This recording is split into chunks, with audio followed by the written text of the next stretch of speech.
You know, we mentioned a couple of days ago, didn't we, about how Meghan, given the opportunity and given the microphone, will once again, no doubt, offer that bon mot about the soap story, the soap dish story. That, somebody in that room, somebody in that sort of collective nouns of people must say, you know what, everybody's heard that, you got anything else? But no, nobody dares say to Meghan that absolutely, this is not interesting. This is kind of the only story at 44 plus that she's got. Yes, she's learning a few languages and all that sort of stuff, but really a lot of it is very, shall we say, hanging at best, right? Now, as you know, they're back over in New York City, apparently a dangerous city for them because they needed so much security. Last time they were there for a big event like this to collect an award. We're not talking about the time when Meghan Markle went off to see Gypsy, where she just bypassed her wedding guest friend George Clooney's play. That could have done with a bit of PR. Remember, she couldn't be bothered with that. Well, this time around, things are very, very different. Or are they? As ever, let me explain.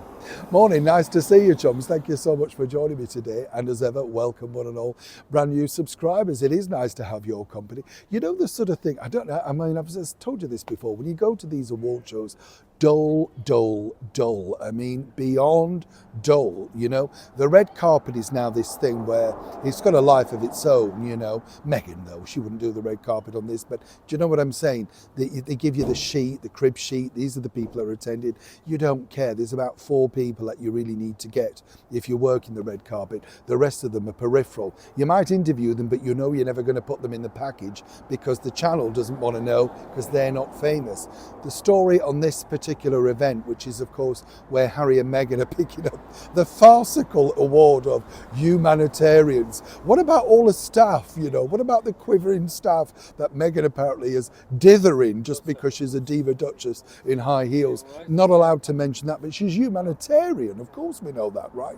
What's interesting really is this, you see, as Harry and Meghan are now going over there, and they are there now, should I say, at the time of recording this, What's really fascinating is the fact that Meghan herself clearly thinks that she's still some kind of cheese, riding high, all thanks to that wonderful stint over in Paris where she's become reincarnated as a fashion, sort of fashion queen, fashion icon.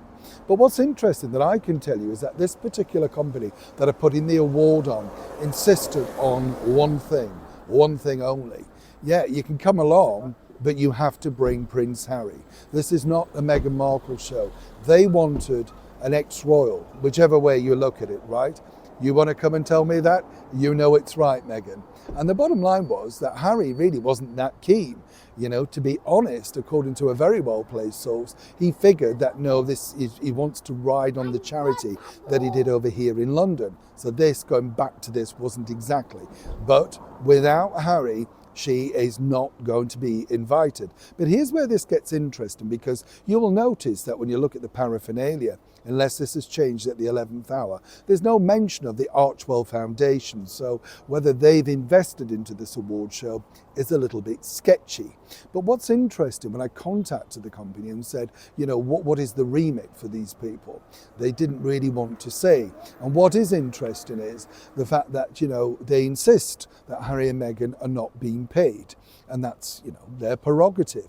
But what's interesting, and this is how it really works, is they mask the payment. And again, I have to say, I'm not suggesting this at this point, that this is what really happens behind the scenes.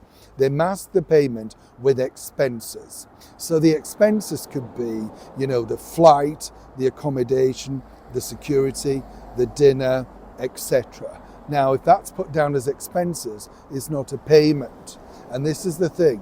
If you look at the bigger picture, Meghan and Harry are going to bring some attention to this award show that really nobody cares about. But it's coming up to the award show season, and they would have got lots of invites. So why did they pick this one? Was it because they wanted to be voted humanitarians? Or is there a bigger picture behind the scenes? Either way, let me tell you, chums, the story goes that, well, let's just put it nicely, shall we? They didn't get paid. So why did they decide to go? You figure that bit out, right? Neil Sean in the very heart of London.